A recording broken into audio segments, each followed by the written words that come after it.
Picking things up at number 10, we got Shenmue. And look, this game is old, like genuinely old.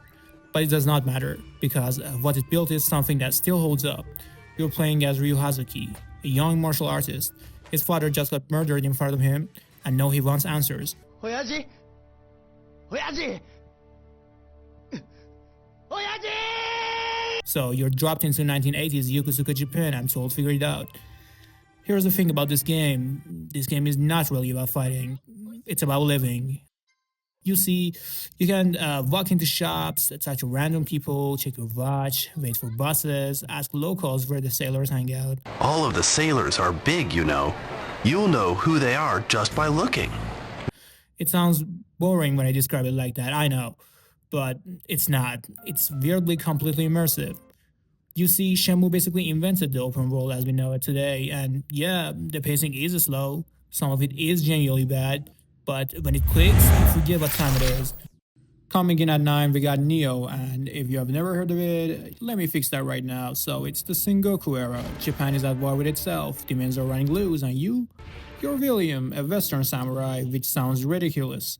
And it kind of is, but it absolutely works. No, I'll be straight with you, this game will humble you, cause it's a Souls-like, what do you expect? It is punishing in a way that feels almost personal. Every enemy reads your moves, every boss has a trick you need to figure out, and the RPG system underneath is deep, like go down a rabbit hole deep. But here's the thing, when you finally crack a fight you've been stuck on, the feeling is unreal. There's nothing like it. Neo respects you enough to actually challenge you. At number 8, we got one of my favorite games, Ghostwire Tokyo, and this one is genuinely unlike anything you see on this list. So picture this, it's Tokyo, but it's fucking empty. Everything just vanished. Millions of people gone overnight, and you're one of the only humans left, running through neon-lit streets that should be packed but aren't. It's eerie, right? You got supernatural powers now, you're fighting spirits, unraveling a dark conspiracy, and basically trying to figure out what happened to the goddamn city. The combat is stylish and weird, but it's really satisfying once you get into it.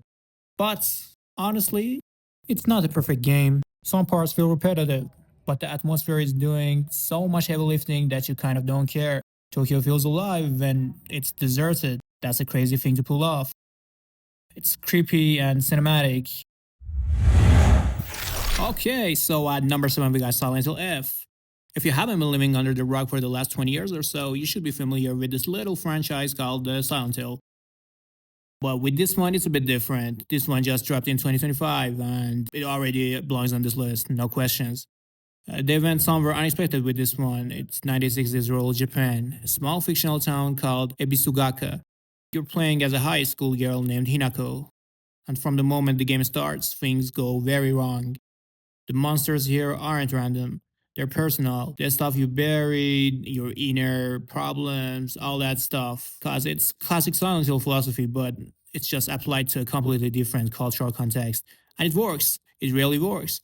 Now, some people expected something more familiar and got surprised by how different things feel. That's fair. But here's the thing, that's exactly what makes this stand out. It's fresh and it's authentic at the same time. Emotional storytelling, suffocating atmosphere, puzzles that actually make you think, like Silent Hill is back.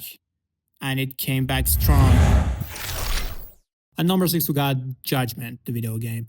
And if you slept on this because you thought it was a Yakuza spin-off, wake up. Wake up. You're playing as Takayuki Yagami, an ex-lawyer turned private detective, and you're dropped into the city of Kamurocho to investigate a series of genuinely disturbing murders. It's a crime thriller, a courtroom drama, and a street brawler all at once, and somehow it all fits together. The detective mechanics are actually fun. Tailing suspects, gathering evidence, reading a scene, that's something the mainline Yakuza game doesn't have. And the story goes places you don't even expect.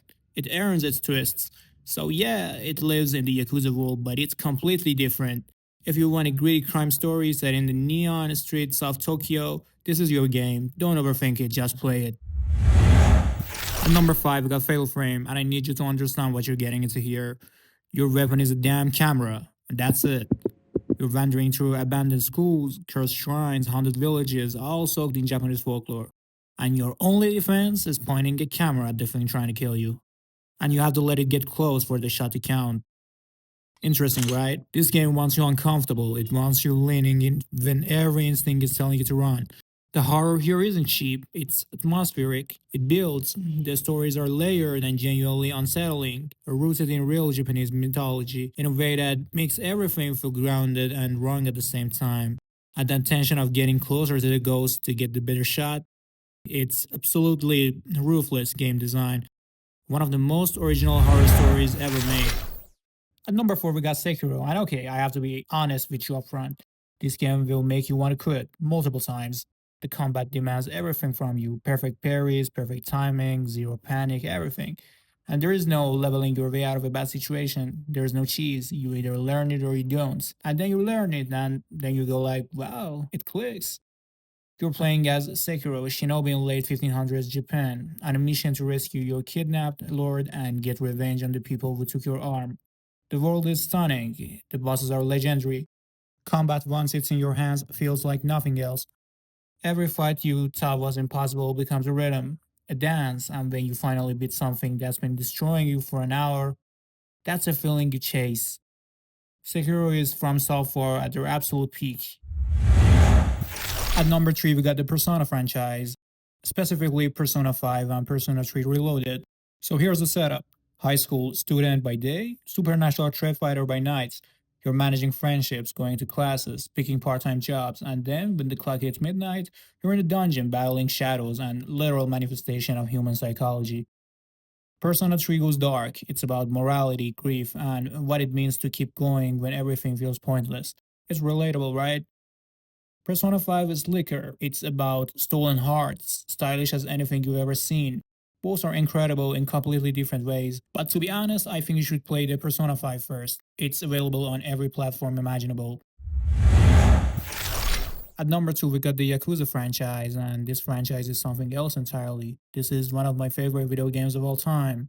You're playing as Kiryu Kazuma, one of the most genuinely good-hearted guys in all of video games, through the brutal, colorful, ridiculous, deeply human world of Japanese organized crime.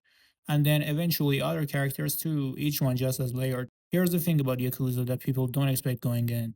Yes, you're beating guys up in alleyways. Yes, there are massive gang wars and betrayals and everything you would expect. But then you're also helping a little girl find her mom, playing retro Sega games in an arcade, crying at the friendship that snuck up on you. It's dramatic and funny and genuinely emotional and completely over the top all at once, and somehow it all works every single time. The Yakuza series has no right to be this good, and yet here we are. At number 1, we got Ghost of Tsushima and the sequel to that, Ghost of Yotei. I mean, was there ever any doubts? You're playing as Jin Sakai, a samurai. Tsushima Island is being torn apart by the Mongol invasion, and the traditional way of fighting isn't working, so Jin has to make a choice. Does he hold on to his code, or does he become something the island needs? The ghost. That conflict alone is the heart of everything. It's not just a cool story premise, it makes every decision feel weighted. Every moment of stealth, every ambush, everything you do that a samurai shouldn't. It costs something, and that tension carries the whole game. And then there's the way it looks: gorgeously rendered feudal Japan. Wind blowing through golden grass, fireflies at night, Mongol camps lit by torchlight. Honestly, some of the best art direction in gaming. The story earns every emotional beat it goes for. That's the list. Top 10 video games set in Japan. If you think I got it wrong, tell me in the comment section. I want to hear it. If you think I got it right, also tell me in the comment section. I want to hear that one too. Like the video if you enjoyed it, subscribe if you want more lists like this, and drop your number one down below.